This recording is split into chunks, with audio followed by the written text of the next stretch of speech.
tahun 2020. Kawedo.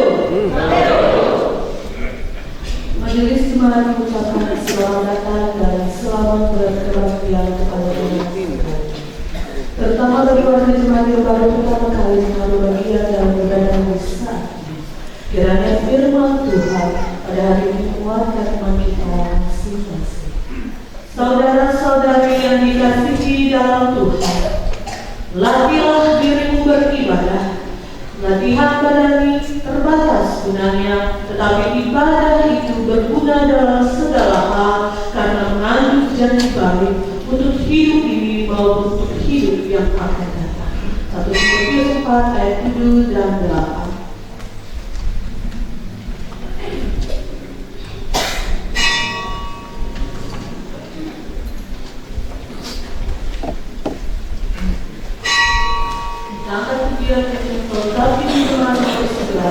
Inilah hari Minggu hari Tuhan yang kudus.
Datanglah ya Roh Kudus, mampukanlah kami untuk membaca Alkitab dan mengerti pemberitaan firman-Mu serta melakukannya dalam hidup kami.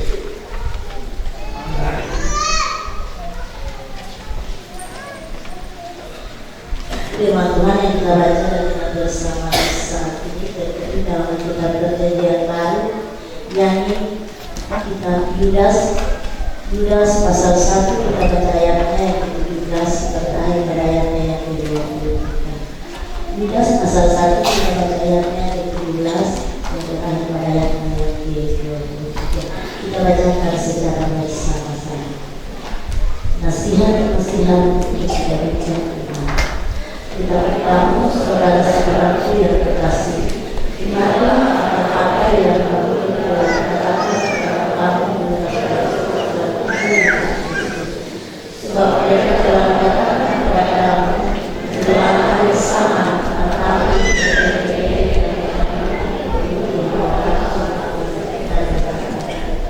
mereka adalah yang lain yang dikuasai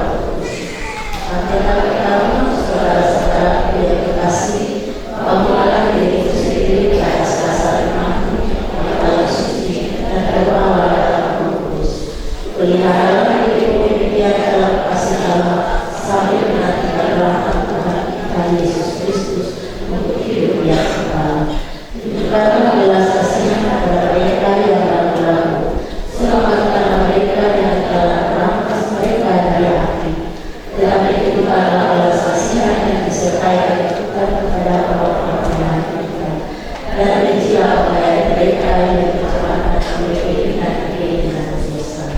Demikian firman Tuhan. Kita baca dan kita bersama-sama. Berbahagialah saudara-saudari yang mendengar firman-Nya dan dimampukan untuk menyaksikan namanya kapan dan di mana saja. Haleluya, haleluya, haleluya.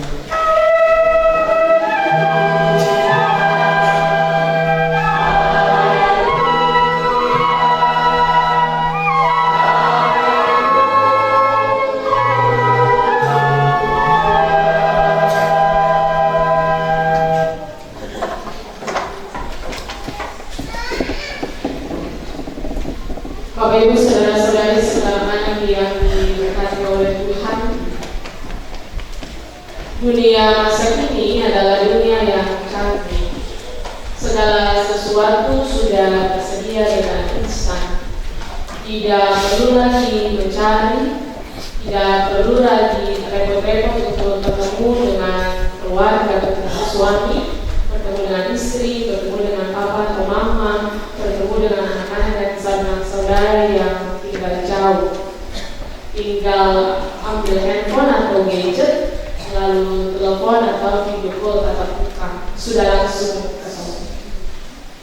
Belum lagi internet yang sudah digunakan di mana dan kapan saja untuk mencari informasi, dan yang terakhir ada kecerdasan buatan yang secara mudah membantu banyak orang. Inilah tampilan dunia sekarang ini di mana kita berada. Tanpa berpindah tempat dan menguras tenaga, semua hanya dengan sekali pencet atau sekali klik. Atau kita juga pernah mendengarkan istilah COD atau sistem bayar di tempat, atau bahasa Inggrisnya cash on delivery. Itu semua menggunakan yang sementara kita pegang saat ini atau yang kita miliki sekarang ini, yaitu lewat gadget atau handphone. Dan semuanya itu adalah bersifat instan. Dan perubahan ini memang bagus karena memudahkan kita sebagai manusia.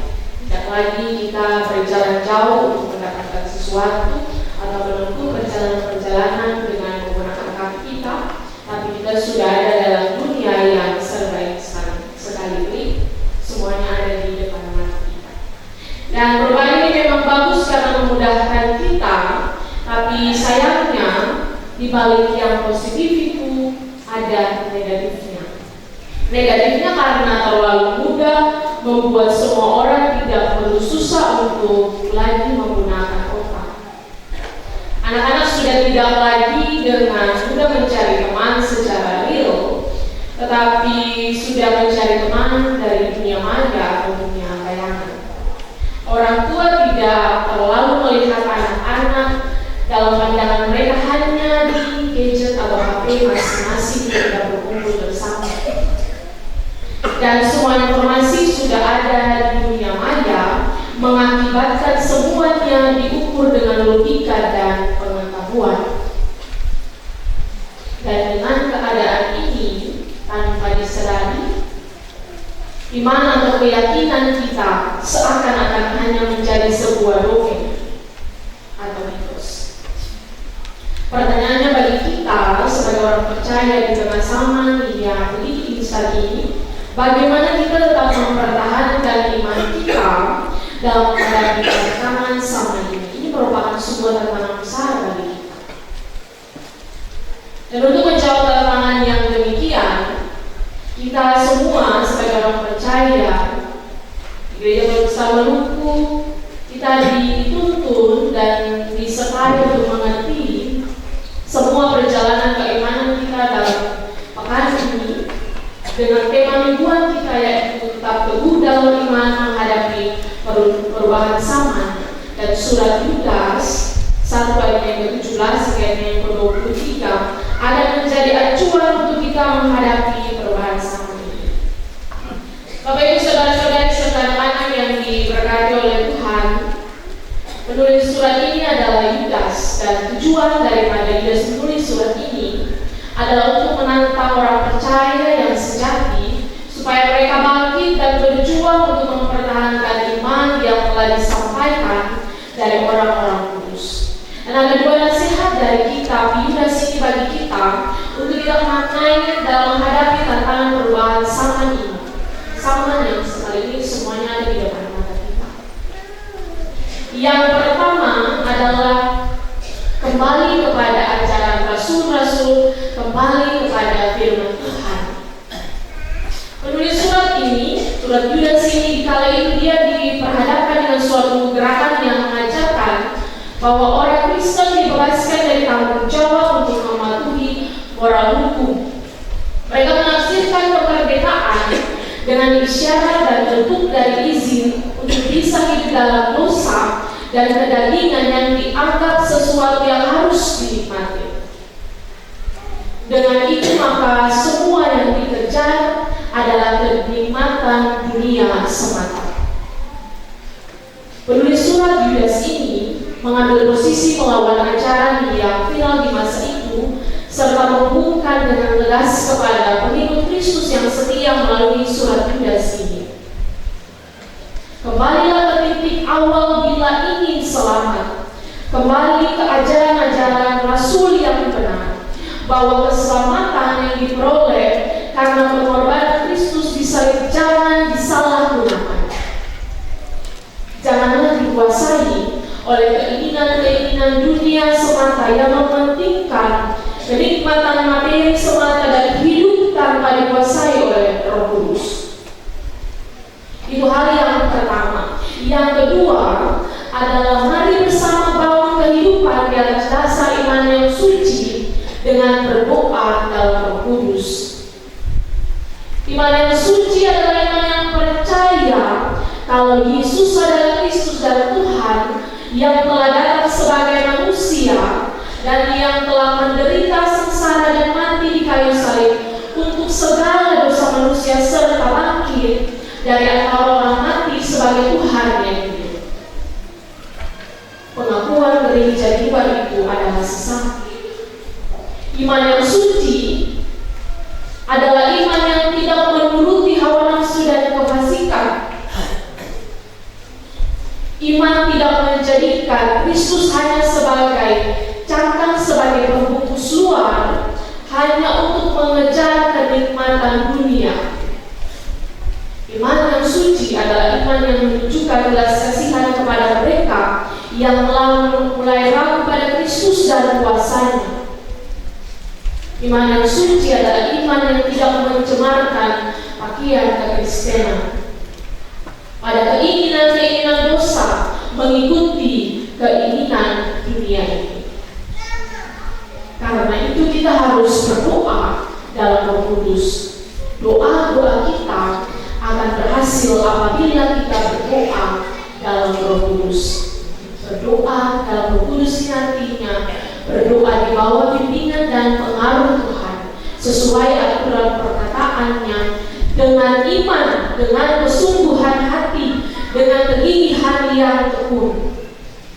Inilah makna doa di dalam Roh Kudus.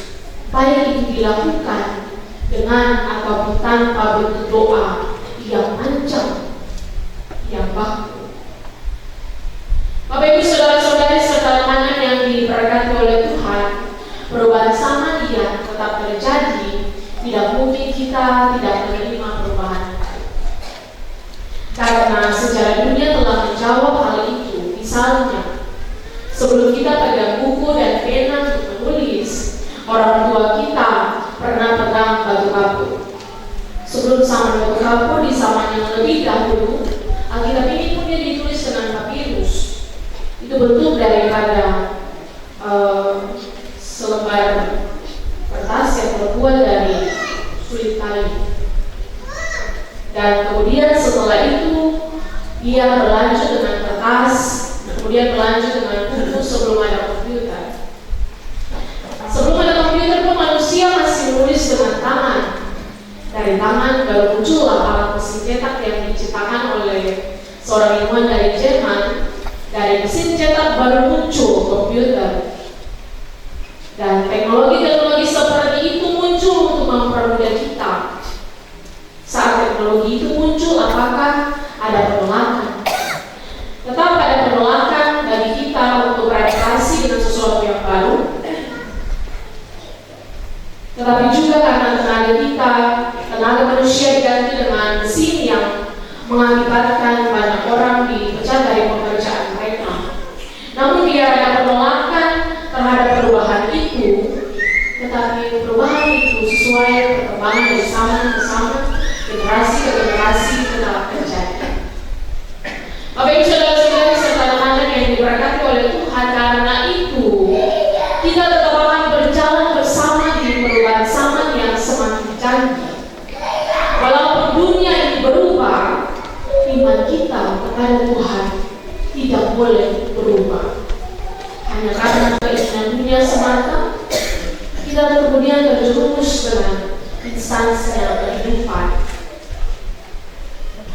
Dan oleh karenanya dua nasihat di atas tadi lewat kitab Yudas 1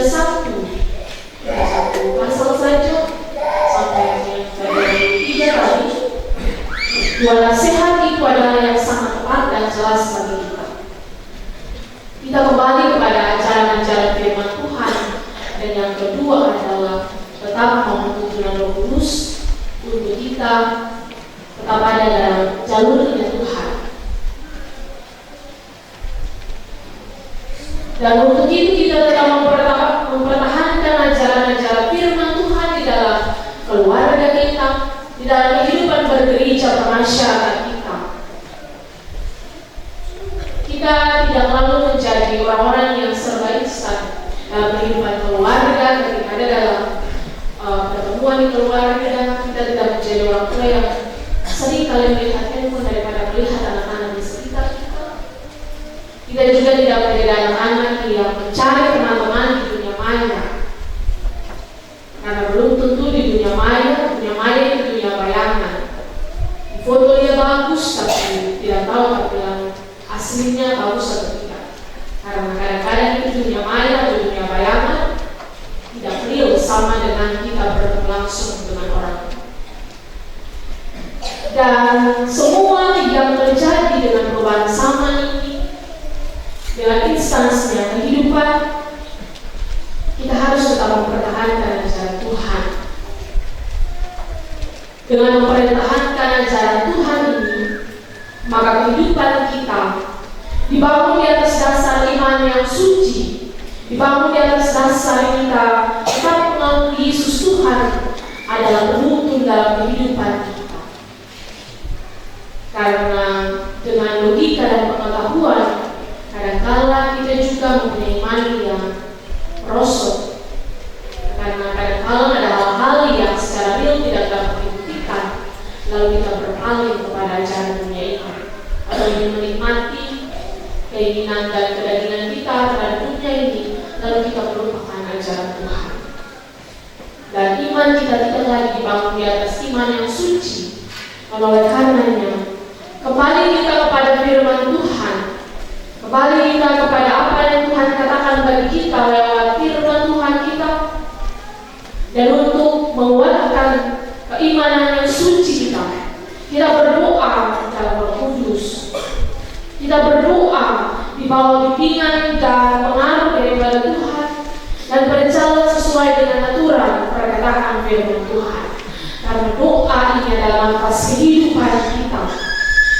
Kita punya nafas tidak bisa dipesan lewat aplikasi-aplikasi online, tidak ada. Jadi kalau misalnya kita masih tetap ingin bernafas, mari kita tetap berdoa. Karena doa ini adalah nafas kehidupan. Firman Tuhan adalah dasar dan kekuatan kita untuk tetap berdiri teguh. Dengan kedua cara daripada firman Tuhan ini, maka setiap perubahan yang terjadi pada dunia ini, secanggih apapun teknologi dan semua kecerdasan yang dibuat untuk membantu kita tetap teguh dalam iman menghadapi perubahan zaman ini, dan tidak ada dalam kemerosotan pemikiran, perilaku, tindakan, dan semua yang kita katakan dalam kehidupan kita dari hari ke hari. Tuhan memberkati kita sekalian. Amin.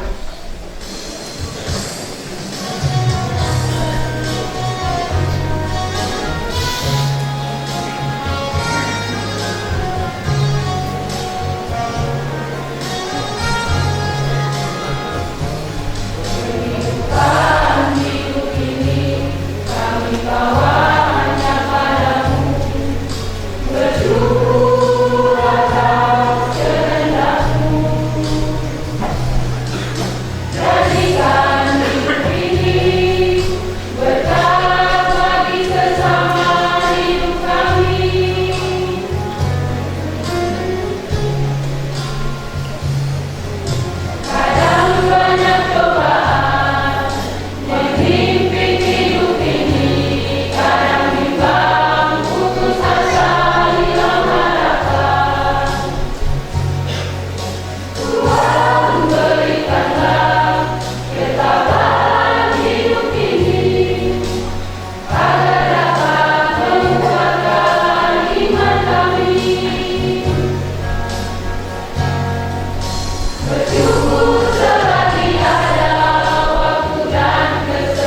penyertaan Allah. Kasih karunia Tuhan Yesus Kristus, kasih Allah Bapa, dan persekutuan Roh Kudus menyertai jemaat hari ini